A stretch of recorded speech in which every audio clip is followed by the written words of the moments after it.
Today we'll delve into the uncomfortable and fascinating truth behind mass psychosis.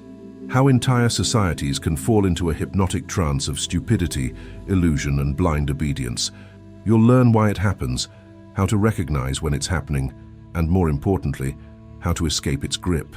And stay with us until the end, because the last insight is not only the most powerful, it may very well change the way you see everything, including yourself. If you find these kinds of revelations powerful and necessary, help spread this light. Subscribe to the channel, give this video a like, comment your thoughts and insights, and share it with those who you feel are ready to wake up. What you'll discover today has the power to shift not just your thinking, but your entire reality. Let us begin this journey of illumination. Let's define a brutal truth. Human beings are not always rational. Despite our access to science, history, philosophy, and countless tools for critical thinking, we often behave like a flock of sheep chasing imaginary wolves. Throughout history, we've seen empires collapse not from external enemies, but from collective delusions that eroded them from within. This is not new. In the 17th century, philosopher René Descartes warned that the senses could deceive us, but he had no idea how much society as a whole could deceive itself. Today, psychologists refer to this as mass formation psychosis, a phenomenon where large groups of people lose touch with reality, becoming absorbed by false narratives, emotional hysteria, or manipulative ideologies. But what triggers this collapse of reason? The brilliant psychiatrist Carl Jung described how the psyche, when cut off from meaning, purpose, or spiritual anchoring, becomes vulnerable to mass suggestion.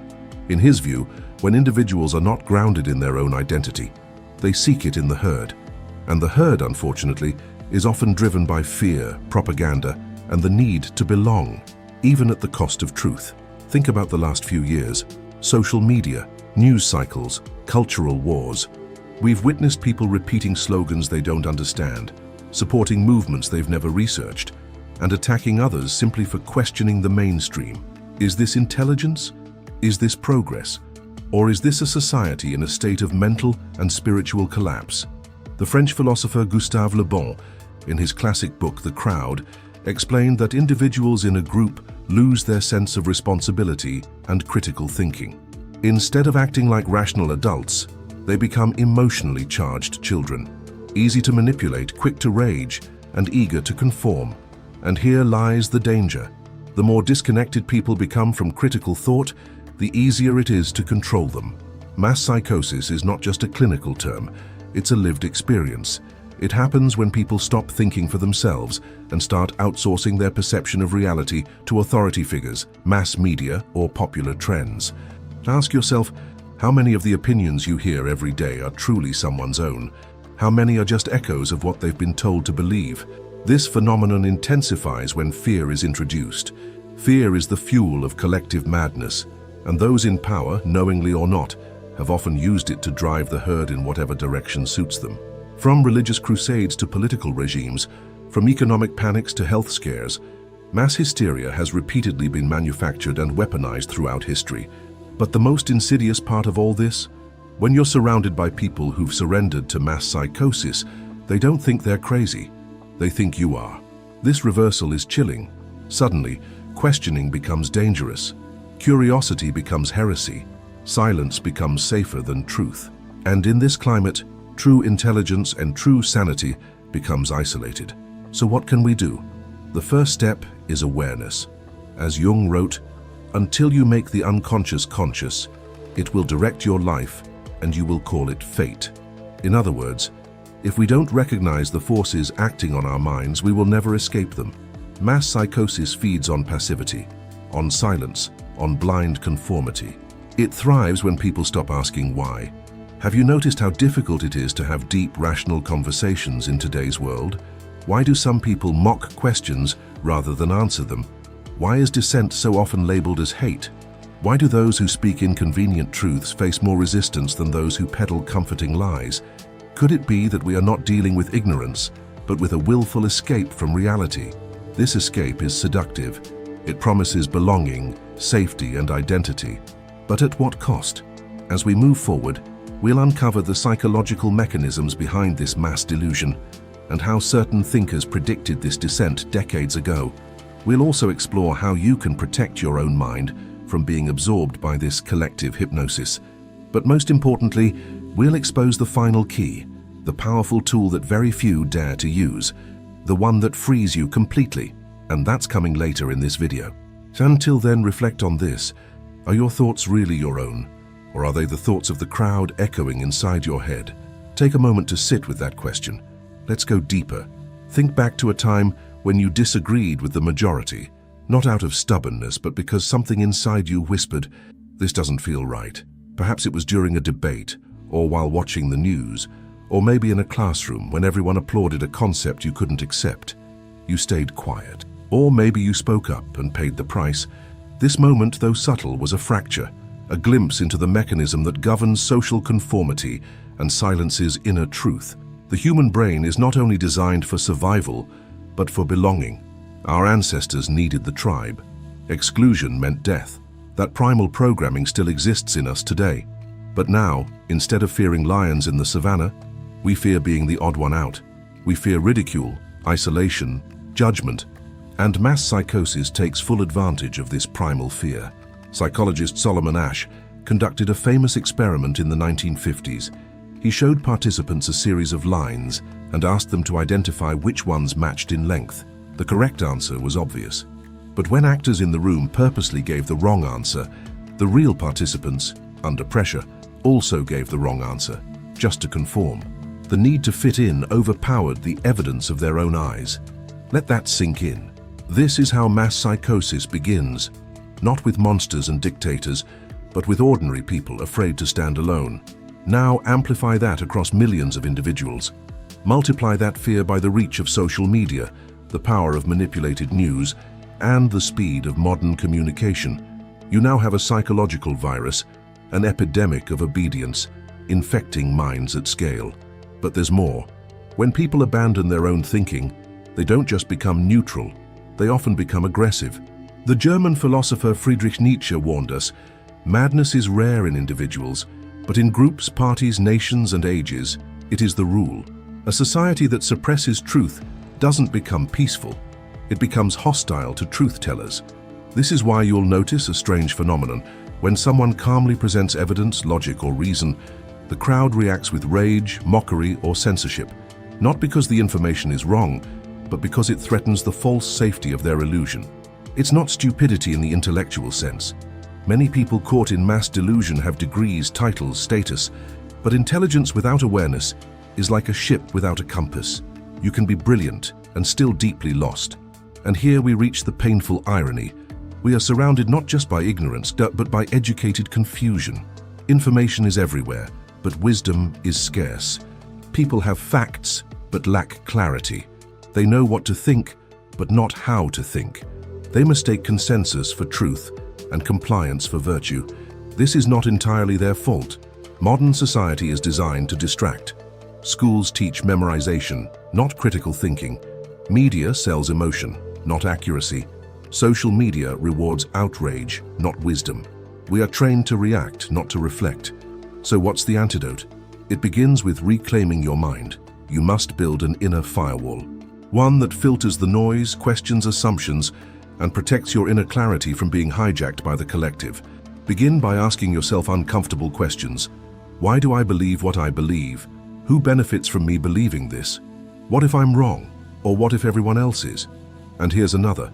When was the last time I changed my mind because of new evidence, not social pressure? That question alone can shatter illusions. Carl Jung believed that one of the most dangerous things in life is to follow the crowd while believing you are thinking for yourself. He urged us to confront the shadow, the unconscious parts of ourselves we deny.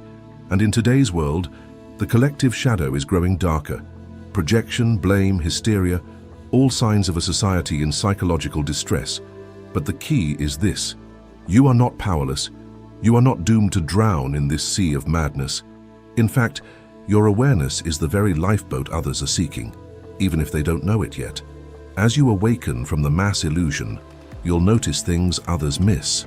The subtle manipulation in headlines, the emotionally loaded language designed to provoke, not inform, the normalization of double standards, the silence around inconvenient truths, and you'll also notice something else, the deep loneliness that comes with seeing clearly in a blind world. This loneliness is not a curse. It's a rite of passage. Every awakened thinker has walked this path, from Socrates to Galileo, from Jung to Orwell. Those who see beyond the illusion often walk alone. But here's the secret: they are never truly alone, because in every era there are others, quiet, questioning, watching, waiting for the moment to speak, to resist, to rebuild. That moment is now, because the cost of staying silent is growing. The longer mass psychosis is allowed to spread, the more reality is distorted, and the harder it becomes to reclaim sanity. Children grow up without critical thinking. Truth becomes relative, and society becomes a stage play where no one remembers the script, only the roles they've been assigned. So ask yourself, am I living by truth or by fear? The next part of this video will reveal the psychological stages of mass psychosis, how it starts, how it evolves, and how it ends. We'll also explore the powerful, often suppressed techniques that can free you, mentally, emotionally, and spiritually, from this collective trap. Stay with us, because the final key, the one coming soon, is not just an idea, it's a revolution.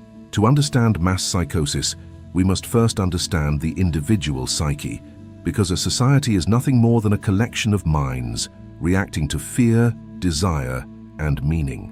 When a culture begins to unravel, when people lose trust in leaders, institutions, or even in each other, they become vulnerable.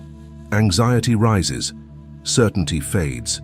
The old stories no longer make sense, and nothing has come to replace them. This is the fertile ground in which mass psychosis begins to grow.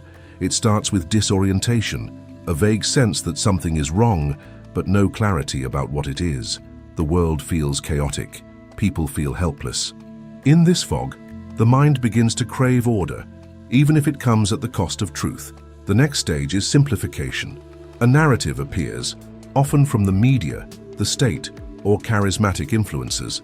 It offers a clear villain, a clear solution, and a strong emotional charge. It tells you who to blame, what to fear, and what to do. Complexity is erased. Nuance disappears. Everything becomes black or white, good or evil, us versus them. At this point, many people surrender their critical thinking, not out of stupidity but out of exhaustion. To question everything is tiring. To follow the herd feels safe. Then comes the stage of conformity. The new belief system spreads, not because everyone believes it, but because everyone thinks everyone else believes it. And so, out of fear, they stay silent, and silence becomes complicity. This is what psychologists call pluralistic ignorance. The majority may secretly disagree with the dominant narrative, but since no one dares speak up, it appears as if everyone agrees. Dissent disappears, not because it's gone, but because it's hidden. The fourth stage is aggression. Once the new reality is accepted, those who still resist it are seen as threats. The crowd begins to enforce the new norms, not just socially, but emotionally and physically. Censorship increases. Debate dies. The questioner becomes the enemy. This is why every totalitarian regime in history, no matter how irrational, had millions of supporters who believed they were fighting for truth and justice. The people weren't evil. They were trapped in a system that rewarded obedience and punished thought. But here's where it gets interesting. Mass psychosis doesn't last forever. Eventually, the weight of reality breaks through. Lies collapse under their own contradictions. People begin to feel the tension between what they are told and what they experience. The illusion cracks. That's when the fifth and final stage begins, awakening. At first, it's subtle. A quiet voice inside begins to ask, is this really true? And as more people begin to question, the collective spell starts to break. This awakening can be slow or sudden, and it is often painful. Why painful? Because waking up means realizing that much of what you believed, trusted, or even defended was false. It means seeing how you were manipulated. It means admitting how easily the mind can be hijacked. This cognitive dissonance, the gap between illusion and truth, can shake people to their core. And yet, it is only through this shaking that clarity is born. The Austrian psychoanalyst Viktor Frankl, who survived the Nazi concentration camps, wrote in his book, Man's Search for Meaning, that those who survived were not necessarily the strongest, but those who maintained a sense of inner purpose. They had meaning, something real within that the external madness could not destroy. And that's the key to escaping mass psychosis. You must anchor your mind to something deeper than public opinion. That might be a personal philosophy, a spiritual discipline, a dedication to truth even when it hurts. It must be something so rooted in your core that no slogan, trend, or narrative can override it. But this requires courage, because to see clearly in a world gone blind is not a comfortable experience. It is at times heartbreaking. You may lose friends, you may be ridiculed, you may feel alone. But ask yourself, would you rather be comforted by lies or awakened by truth? There's a reason many ancient traditions spoke of illumination or enlightenment, not as blissful, but as disruptive. The light doesn't always feel good, especially when it reveals the shadows you didn't want to see. But once you see, you can't unsee, and that's the beginning of true freedom.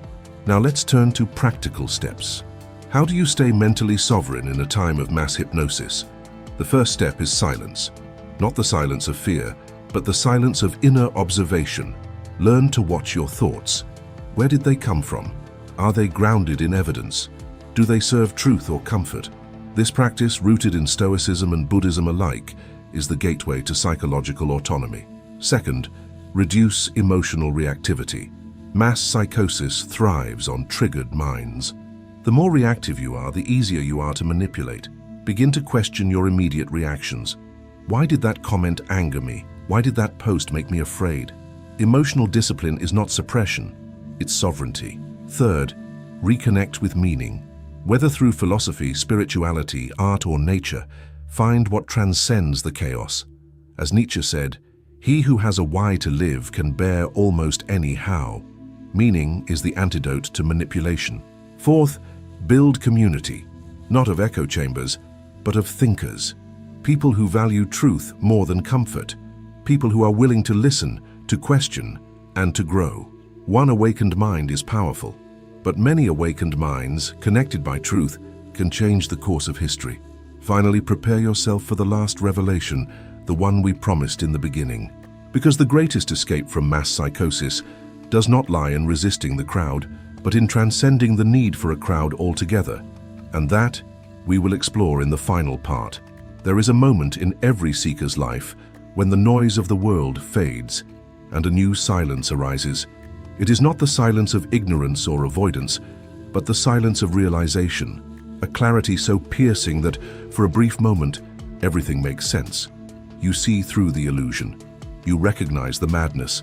And most importantly, you recognize yourself. This is the final escape from mass psychosis, to transcend the need for approval, applause, and belonging. Because the deepest root of mass delusion is not fear of truth. It is fear of being alone with truth. When people fear isolation more than they fear falsehood, they choose lies. But when you learn to stand in your own presence, when your sense of self is no longer tied to the shifting winds of social consensus, you become free. True freedom is not rebellion. It's not simply rejecting the herd. It is the profound capacity to walk alone in clarity, without hatred, without despair, simply because truth has become your home. This is what mystics, sages, and philosophers across the ages have pointed toward. Not escape from the world, but awakening within it. Søren Kierkegaard, the Danish philosopher, wrote, "The crowd is untruth." He wasn't advocating isolation. He was showing that truth begins in the individual, in the soul that dares to know itself without mirrors. When your identity depends on reflection, you are at the mercy of distortion. But when it is rooted in direct awareness, it becomes immovable. And this is what terrifies those who dwell in mass psychosis. You cannot control a person who no longer fears rejection. You cannot silence a mind that has found its voice. Let's go deeper. Every system of mass control, whether political, ideological, or psychological, operates on one simple principle: divide the self. Disconnect the person from their inner compass. Once they doubt themselves, they become susceptible to outside direction. But here's the secret. Your inner compass was never broken. It was buried under shame, guilt, fear, ridicule, noise, and yet it remains. It always has. To escape mass psychosis, then, is not to become something new. It is to remember what you are. This is why awakening is so painful. It is not a discovery. It is a recovery, a return. And return often requires grieving for the years lost in illusion, the connections built on falsehood, the truths we denied to survive. But grief is not the end. It is the doorway to strength. Because once you remember, truly remember, who you are beneath the programming, beneath the persona, a profound shift happens. You stop reacting. You start observing. You stop chasing approval. You start seeking alignment. You stop fearing others' madness. You start mastering your own mind. And from this space you begin to radiate a new kind of energy, one that cannot be explained by credentials, social status, or charisma. It is the energy of coherence, of integrity, of truth embodied. Others will feel it. Some will be drawn to it. Others will be threatened by it, but it doesn't matter. Because your peace no longer depends on their perception, this is the ultimate escape, not fleeing from the world, but no longer needing it to validate you. And it is from this place, not from rage, not from resistance, but from clarity, that real transformation begins. You become the antidote to mass psychosis, not by preaching, not by arguing, but by living as proof that another way is possible. When others see that you are not afraid to question, not afraid to be wrong, not afraid to stand apart, they begin to remember something in themselves, something ancient, something sacred. This is how awakening spreads, not by force but by resonance. And this is what mass psychosis fears most, the awakened individual. Because one individual, truly awake, deeply rooted, immune to fear, has more power than 10,000 confused minds. So if you've come this far, you are not like the rest. You are part of a quiet rebellion, a rebellion of clarity, compassion, and consciousness. A rebellion that cannot be televised, cannot be weaponized, and cannot be controlled. It begins with questions, it deepens with truth, and it ends not with conquest but with liberation. The liberation of your mind, the liberation of your soul, the liberation of your life. So now ask yourself, what kind of world do you want to live in? One ruled by noise, hysteria, and blind obedience, or one where individuals are awake, courageous, and sovereign? It starts with you. Speak your truth, even if your voice shakes. Stand your ground, even if you stand alone. Because the world doesn't need more clever followers. It needs conscious leaders. And you, if you choose, can be one of them. This is the way out. Not through panic, but through presence. Not through rage, but through remembrance. And not through escape, but through evolution. Let the madness of the world rage on if it must. You have found something deeper. You have found yourself. And in doing so, you have already begun the revolution. Thanks for looking.